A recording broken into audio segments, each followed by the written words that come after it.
dhammaantiin aad baa wada mahadsantihiin walilaahi alxamd waxaa caawa iyana baaldeg kala mudan reer UK inaynu gaadhsiinay petitionkii aynu samaynaynay ee qarannimada Somaliland ee aynu u gudbinaynay dowladda UK 10,000 well done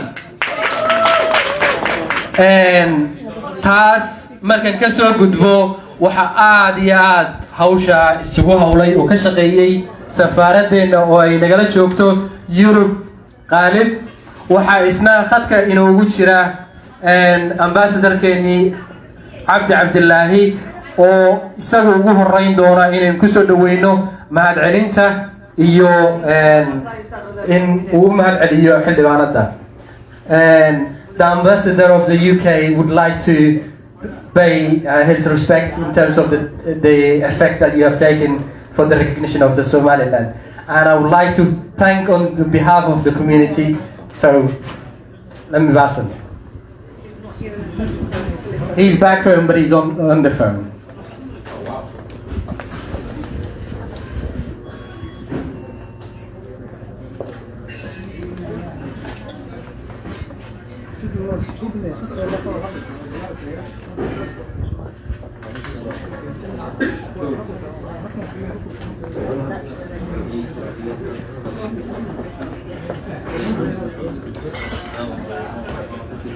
waxa la sugayaa safiirkii Somaliland fadhiyay dowladda Ingiriiska oo khadka soo galaya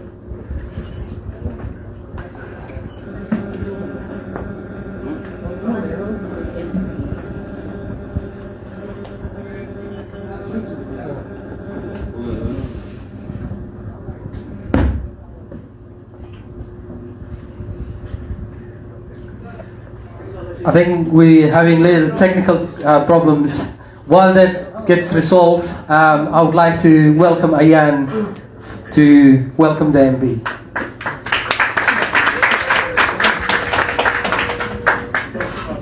Assalamu alaikum everybody. I'd like to welcome you to this event today. I'm a little bit nervous. I don't generally talk in public that often. I'm more in the background, which is where I'm most comfortable. But we all knew last week what had taken place in Great Britain. One of the biggest parliaments of the world, the mother of all parliaments as they call it, the House of Commons. There was a large debate on the possible recognition of Somaliland. And I'm really, really proud of the activism of the Somaliland community, who all wrote off to their MPs, who some of them have very close relationship with their MPs, who have emailed and tweeted and tried to encourage our MPs to attend the debate. And I was extremely proud again to see many of the places that where Somalilanders live in Britain, such as Sheffield, Bristol, Cardiff, Liverpool, even Swindon, which I didn't think we lived, even Swindon. Those MPs attended the debate, which was a very, very significant and powerful moment in history for us as Somalilanders. We all know the struggles we've been through. We all know where we came from. We all know how we picked ourselves up from the ashes of the dictatorship, the ashes of the genocide, to build our great nation of Somaliland. A little bit, but we've come a long way, where people who are hardworking, diligent, confident, friendly, loving community in the UK as well as Somaliland.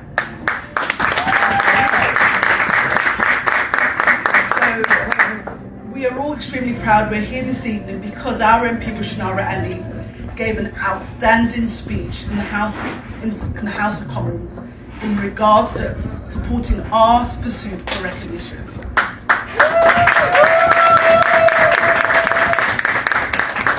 And we, her constituency and the wider Tower Hamlets community have all come together tonight to acknowledge her contributions to our efforts, but also to highlight the many instances RUSHANARA Ali has always been by the side of Somalilanders and Somali community as a whole. If I can just take you back when the remittance of Somaliland, the remittance that goes back to our country of Somaliland and Somalia as a whole, it was threatened in 2014-15, where Barclays Bank was hoping to close the accounts of our transfer companies. RUSHANARA Ali was the first MP to galvanise and immobilise for our community. She, with a number of other community members who are here today with us, like Abdul Rashid, and also our Bengali brother Sanu Mia, were one of the first MPs to go to 10 Downing Street and deliver thousands upon thousands of petitions to ensure that our remittance and the lifeline that our people live on is not stopped. Also in 2016, the Somaliland drought happened in the Horn of Africa, the worst drought in over 60 years. Again, our MP RUSHANARA Ali was one of the first MPs to write off to David and the minister at the time, Priti Patel, to highlight the situation in Somaliland and the catastrophe that had taken place. So RUSHANARA Ali has always been by our side as a community. She's always fought for our needs. She's always supported her constituents, whether it be immigration, housing, welfare, but also we have not only a friend but a sister in RUSHANARA Ali when it comes to the Somaliland cause for recognition. So I just wanted to acknowledge her work, and I wanted to acknowledge how powerful what she said was in the Commons. Yes. And a number of other MPs have quoted directly what she has stated. The fact that Britain, when Bangladesh was wanting to become independent from Pakistan, Britain was one of the first countries to support their plight. So why is Somaliland any different? And that message has gone far and wide through Twitter and Facebook across the world, because it just absolutely hits the nail on the head of why isn't Somaliland recognised? We have fought so much for our independence. We have built our nation from the ground up. We have built all the institutions. We have everything that you would see from a modern day independent nation and country.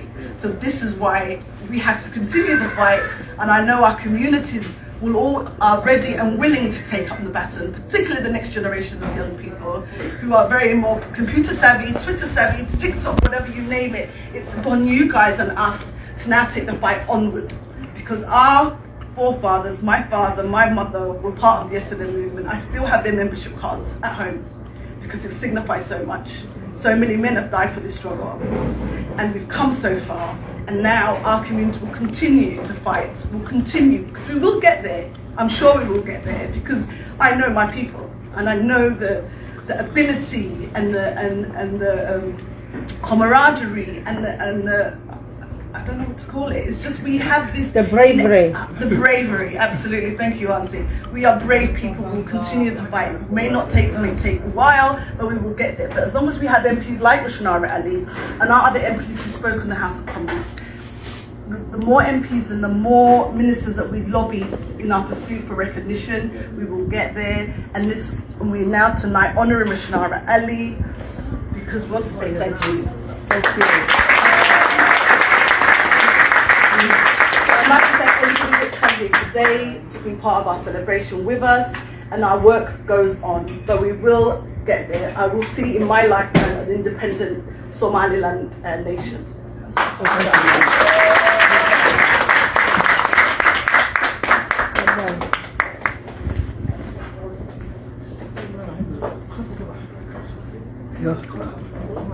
Wow, that was a very powerful speech. Thank you so much. waxa aan jecelahay inaan halkan kusoo dhaweeyo madaxda kale ee nala joogta safaaradda Somaliland oo Yurub qaalib nagala joogto. waxa isna halkaa fadhiya hayeenkii xisbiga Ucud Maxamed Cali Bilaal.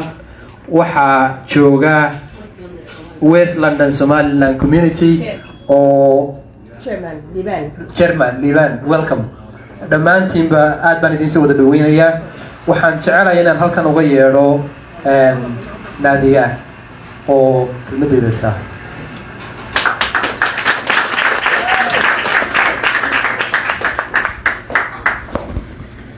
أعوذ بالله من الشيطان الرجيم بسم الله الرحمن الرحيم.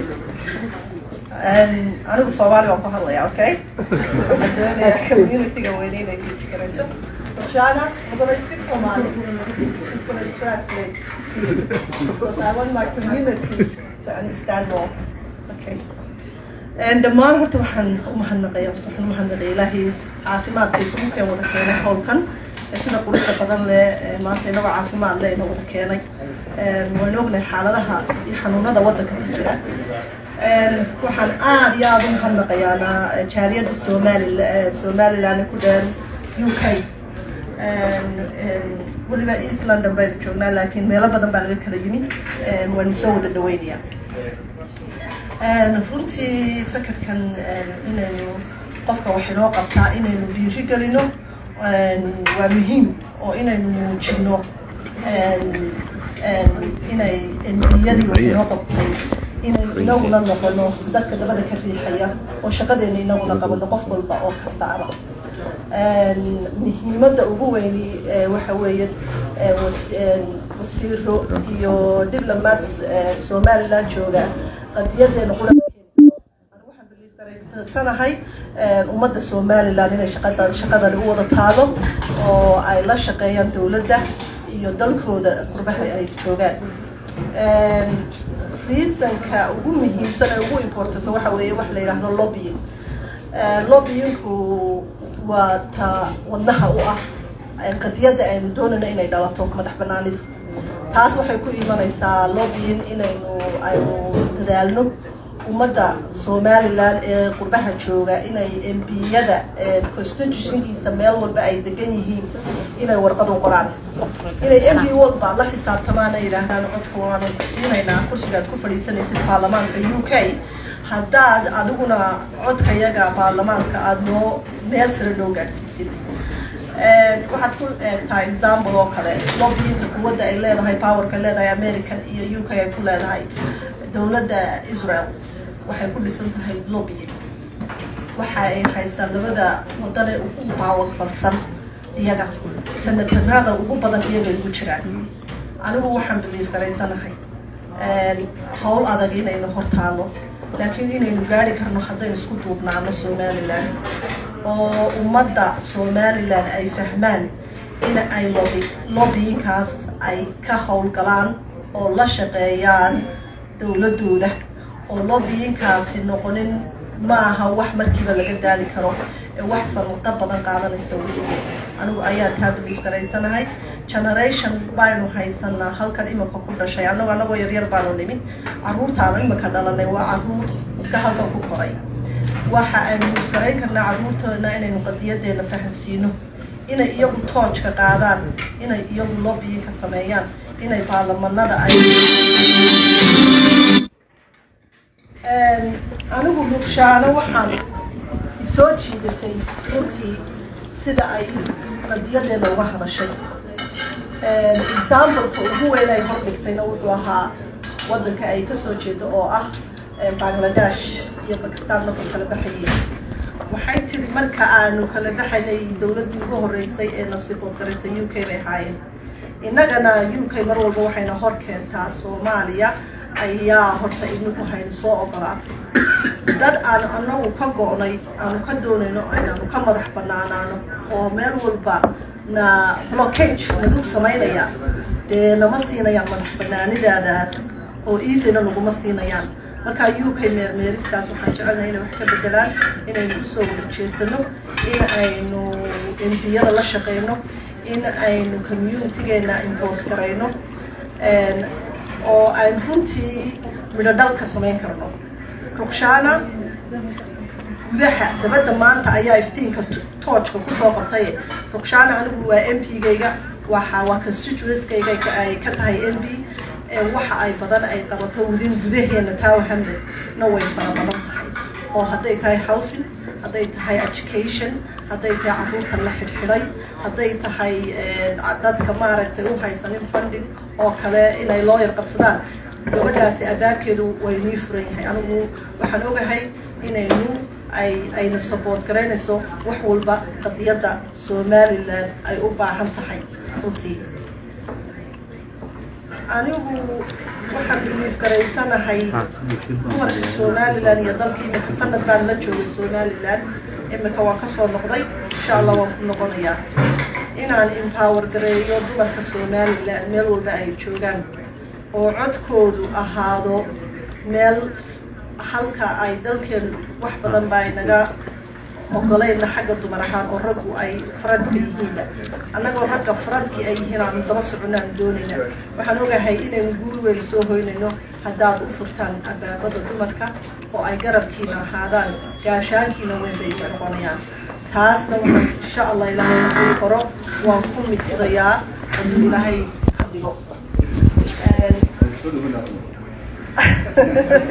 ugu mahadsantiin marka runtii ruqshaano iyo embiyada kaleba waxaan doonayaa inay u qalmaan dagaalka inagula jiraan inaguna community ahayn inaynu garab galno aad iyo aad baa ugu mahadsantiin laakiin waan ku yaro dheeraaday ruqshaana you're a special person and you are a brave person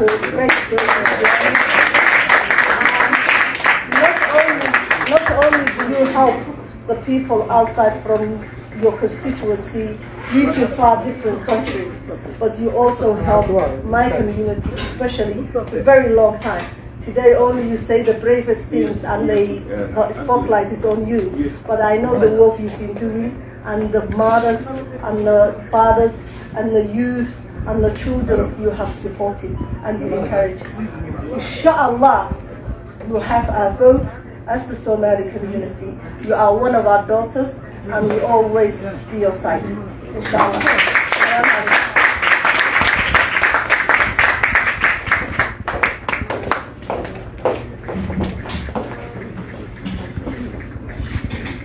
waad mahadsan tahay Nadia halka waxaa ku jira ambassadorkeennii oo aan jecelahay inaan u gudbiyo live ambassador waa lagu maqlayaa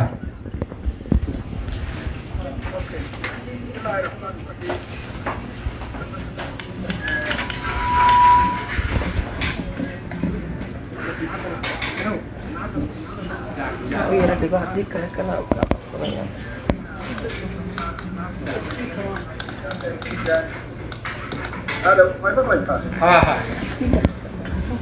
okay. How wait was the ornate yes. waxaan ugu mahadnaqayaa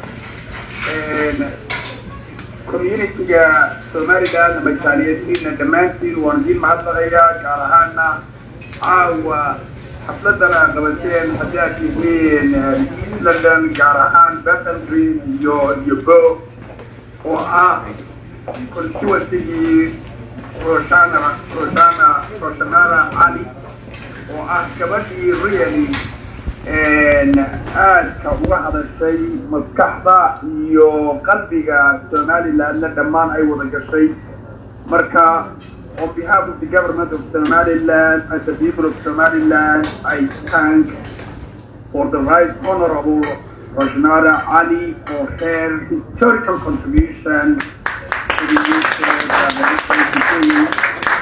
on 18th January. I want to thank again the Somaliland mission Xildhibanad who have done their best to contribute this and debate.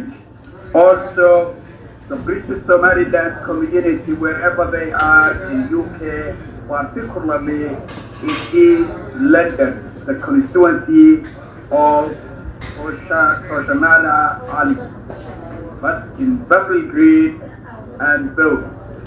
RUSHANARA, you hit the score when you said, I was born during the war of independence between Pakistan. I was born during the war of independence in Pakistan, when Pakistan and Bangladesh, and it did not say that Pakistan should determine the future of the independence of what became Bangladesh. This statement is in the head and mind of every Somali citizen wherever they are, whether they are in UK, whether they are here at home in Somaliland, or anywhere in the world. Your name is there in everywhere. We thank you so much on behalf of my government, on behalf of my Somaliland community, wherever they are. Thank you so much.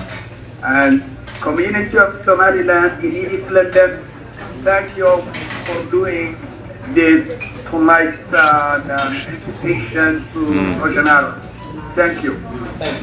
dabka dhacaya What? Bandit aad iyo aad ayaan idinku mahadnaqayaa hawsha wanaagsan ee aad ka qabateen ee caawa ugu yeedheen constituency-giinnii ka hadlay qadiyadda Somaliland raadinteeda iminkana hawl way faa'iidiin dhiman halkanna wax badan baanu ka qaban doonaa dhawaanna waxyaalo badan baa maqli doontaan waxaan idin leeyahay aynu maraynaa petitionkii 10,000 bayna hadda maraynaa let's hit 100,000 boqolka kunan gaadhno iswada gaadhsiiya meel walba warkaasbaa ka dhaco taargetkeenna kale waa ka wasiye badan bay iskaalaasibi doonaa qaar baa halkan iman doonaa qaar kalena oo xagga ingiriiska ka iman doonaa qaar kalena halkanaan ka soo kaxayn doonaayo ay ingiriiska iman doonaan wax badan baa dhaqdhaqaaqi doonaa dadka nabadgelyaa ka jirtaa wax waliba way wanaagsan yihiin waxba yaana idin dabqin waxyaalaha axsaabta iyo hadallada sheekada iskuulka waa iska business is as normal. Wassalaamu calaykum. Thanks for everybody who contributed this event. Waad mahadsan tahay ambassador, and again thank you RUSHANARA Ali on the behalf of Somaliland community all over the world, not only in Tower Hamlet, not only in your constituency, but all around the world. Back home especially, they have actually appreciated your contribution in that debate. Thank you so much.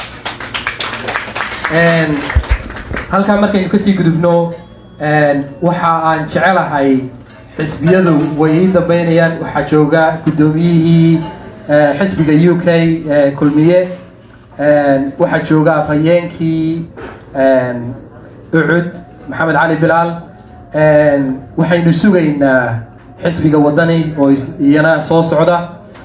Waxaan jecelahay inaan ku soo dhaweeyo qaasim saleebaan. qaasim, xildhibaankeenna gobolka sool, soo dhawow.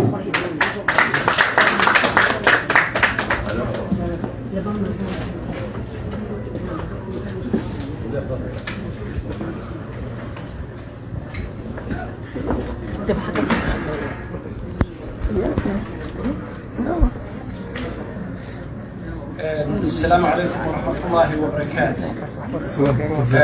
حلبان سولميه هذا حلبان Somaliland بانهاي. Correction, I'm Somaliland MP at the moment, although I come from Seoul region. And I come from all the way from Hounslow to share this beautiful event and to support Rush Ali. I'll call Rush Ali to say. I'll make that. I discuss with her, so I will call Rush Ali to say thank you very much for your contribution. On behalf of Somaliland Parliament, also want to thank her and say thank you very much for your really beautiful contribution. And you have done a really good thing for us, and it's more than we expected, really, what they have done for us, and still we need your support. And the things you have done for us, we will never forget, and will remain our mind and our hearts. And our people in back home, they still celebrating, and this is they still celebrating. This doesn't mean that we got what we want, but we are in a good position and in a good start position, and we felt in a good start. And the speech you made in the House of Commons, or the questions you have raised, maybe have been simple for you, simple to you and easy, but on our side it was huge, massive, and important really for us. And your speech or your question was a tool for us, and we will use this tool for so many times and so many places and so many occasions. And it's true. Somalia currently is broken and fragmented country with 6 small territories and with 6 presidents, and we don't have no room to discuss or to talk to them at this stage. And we don't hate them, but we are feeling sorry for them and we wish them well. I don't wish them well.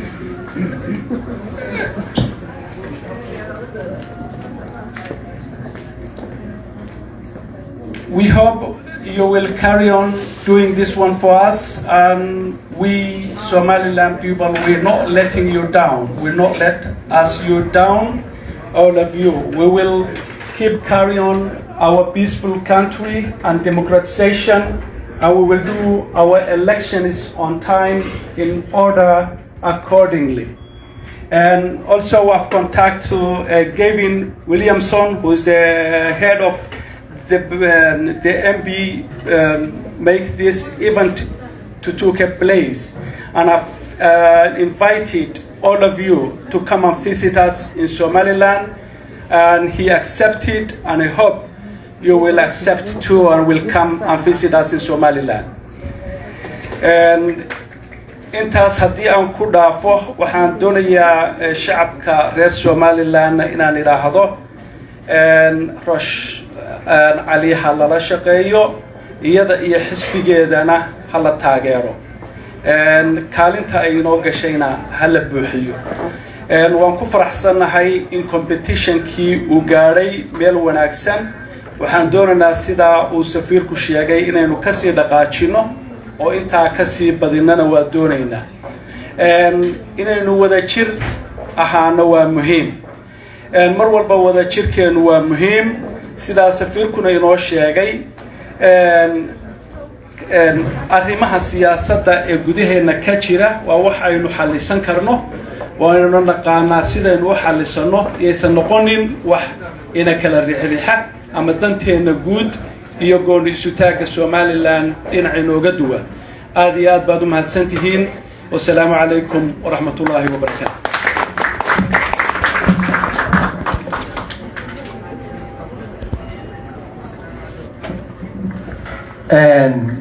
waxa aan saxayaa oo qaatay xildhibaanka soo jeedintiisii xildhibaan qaranka Somaliland.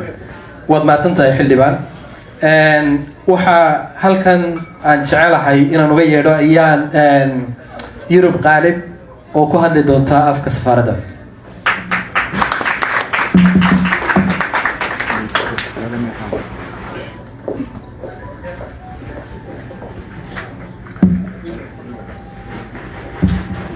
السلام عليكم ورحمة الله وبركاته. ضد بدنا قصة فرح سمعتها. Is it because of celebration? Is it because of debate? Because of you. It's because okay. runtii aad baan ugu faraxsanahay ka soo qaybgalka iyo abaabulka ay ayaan iyo naadiya bilaabeen oo u baahnaa in ay na rajaynayo inay community-ga reer Somaliland ee dalkan degan ay iyaguna saas oo kala sameeyaan oo ay MB-yadooda muxuu ahaayay ay MB-yadooda saas oo kale the appreciation kaas iyo thank you meeting kaas way xafiiska Somaliland haddaan isnaana abaabulkaas oo kale sida degdeg ah sameeya runtii noo suura gali mayso waayo waxay doonaysaa inaan waqti bay baahan yihiin isla helistoodii baa adkaanaysa marka runtii on behalf of the Somaliland in aad samaysaan oo aad sida degdeg ah xaafad kasta in ugu samaysaan aad iyo aad bay important u tahay waana ku dhiirigelinayaa community-yadu inay hawshaas ay sii wadaan waana rajaynayaa inay suura geliso oo la sameynayo. As everybody said before me and the ambassador mentioned, the words Rushana, the Honourable MP in Patronal Green Ampo, her words touched every Somalilander from here to Somaliland, and that information has been shared and translated in Somali. That comparison wasn't easy task for us to feel the pain that they felt if that position was put for Bangladeshi people at that time. But this is a real experience Somaliland has been gone through for many years, and I hope that we will get the right voice, as she voiced eloquently and passionately, and they understand that coming from the world now, that they realize the effort,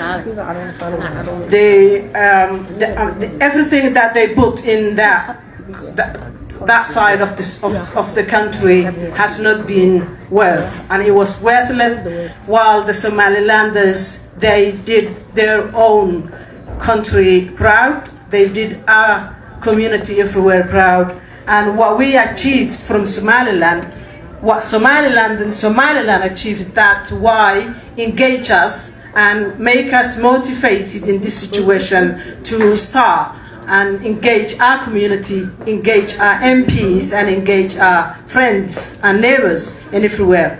I'm hoping, and I'm hope that the Somaliland community will carry on doing this, and as a mission, we will here to support you and to lead you, to give you the information you need, and we'll get a strategy plan from the Somaliland Foreign Affairs that lead us straight ahead, not from UK only, from that strategic plan that we use in every mission in the world, that Somaliland voice will hear once, and it's heard in one word, that Somaliland recognition is legal. It's not. We're not begging. It's the time that the world needs us. They learned that they need us now. It's not about we need them. We need them several years, decades, in fact. But it wasn't. The airs was a bit slow.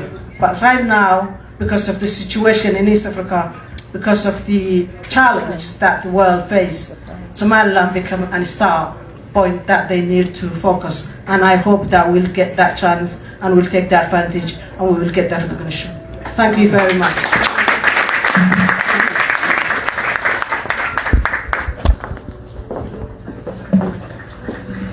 aad iyo aad ayaad u mahadsan tahay Yurub Khaalid. Waxaa halkan jooga TV-ga Somaliland agaasimaheedii oo halkaas ilaaway. Soo dhow saaxiib. Intaa markan ka gudbo, waxaan u gudbayaa waan soo gaabsanaynaa khudbadaha. Waxaan jecelahay inaan yeedho afhayeenka xisbiga Ucud, Maxamed Cali Bilaal. Believe she can't quite escape. I would say once you've been an assistant to an MP, it's very hard to escape. So thank you to Ayan for everything you've done. But also I want to say thank you to Muna.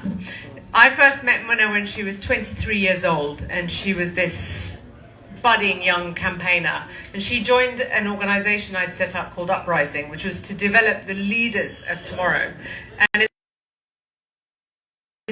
And there are many others in this community who've done great things.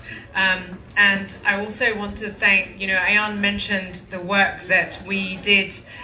My brother over there in the corner, brother Abdurrashid, who's a very good friend who helped me working with Sanubai to build up a campaign with the community on the remittance issues that was affecting both the Somali community and the Bangladeshi community and others who were trying to send money to their countries of origin, and especially at the time of the East African famine. And this is where the community really came together, and it showed how we can be strong together, working across communities. And so, for me, I've always been influenced by the way the community, Somali community, has always been there with me through really tough times as a parliamentary candidate, along with other communities in my constituency, and then when I got elected. So thank you from the bottom of my heart for all the support you've always given me and all the work that you've done to support all of us as representatives here in Tower Hamlets. And I know one of my colleagues from the councils here, who needs no introduction, Councillor Sharaj, who's been a good friend of the community, and many others. You have many others in this community who are your friends, your supporters, both at the parliamentary level. My neighbouring colleague Afsana Begum was also supportive of the early day motion that was signed before Christmas. And so you've got a wealth of support in Parliament as well as in councils up and down the country. So I hope that gives you confidence that we are with you. And I know there have been many challenges, especially during the pandemic. The Somali community, along with other minority communities, have been hit very hard by the pandemic. Higher death rates, much bigger challenges. And we have been doing everything we can to support each other. And I want to thank everyone for all the efforts that people made to protect and support each other.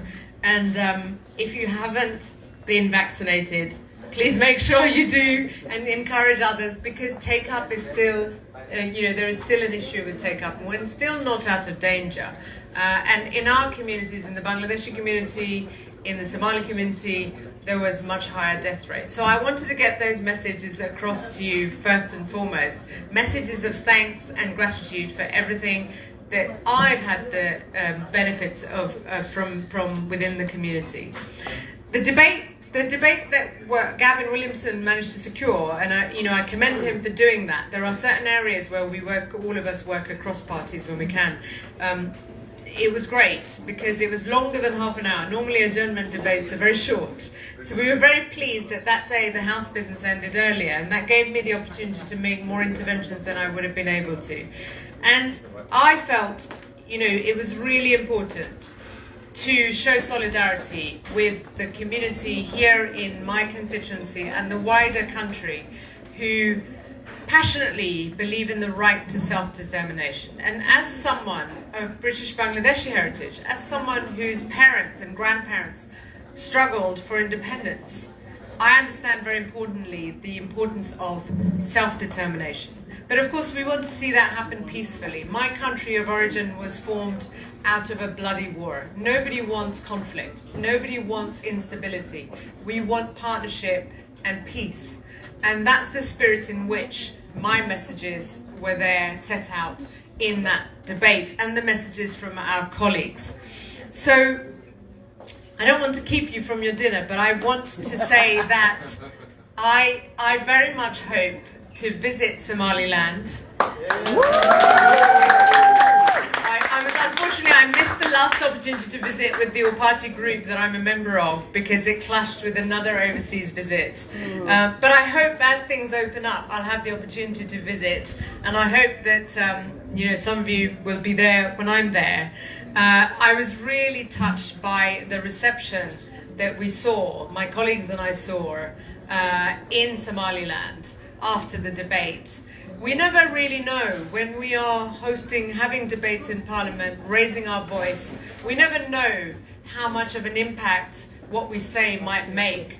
And that reminds us, of course, the responsibility of making sure that what we say is beneficial, as in the spirit of peace and stability, and supporting those who need our support. So it was wonderful to see that.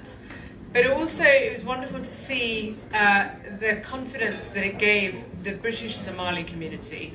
It's very important that we are with you.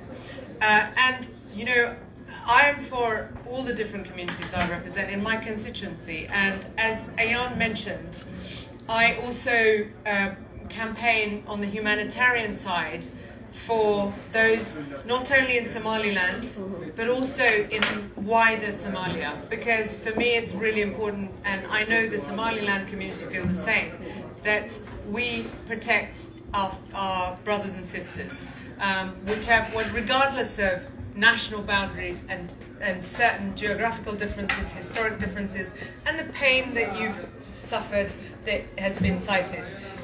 we know that. We know that, and I understand how important reconciliation is, how important fellowship is. So it's in that spirit that we've got to go forward and make sure that you can achieve the recognition that Somaliland deserves and self-determination, but that's in the spirit of partnership and friendship. And so if you will indulge me, I wanted to just read out the early day motion that we put forward to Parliament that a number of my colleagues across different parties have supported, and I hope others will too. And then I will conclude.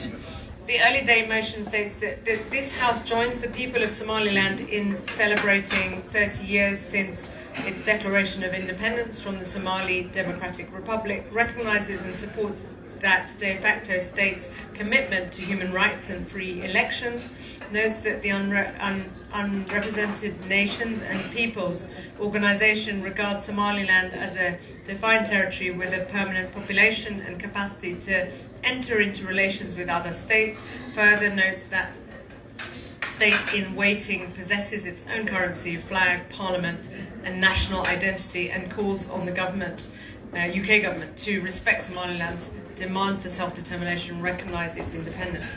That this House notes the strong historic ties between Somaliland and the United Kingdom, congratulates the people of Somaliland on the 59th anniversary of Somaliland's independence as a British protectorate, recognises the 1991 Declaration of Independence from Somalia, applauds the cities and boroughs across the UK, including Cardiff, Sheffield, Tower Hamlets, yes.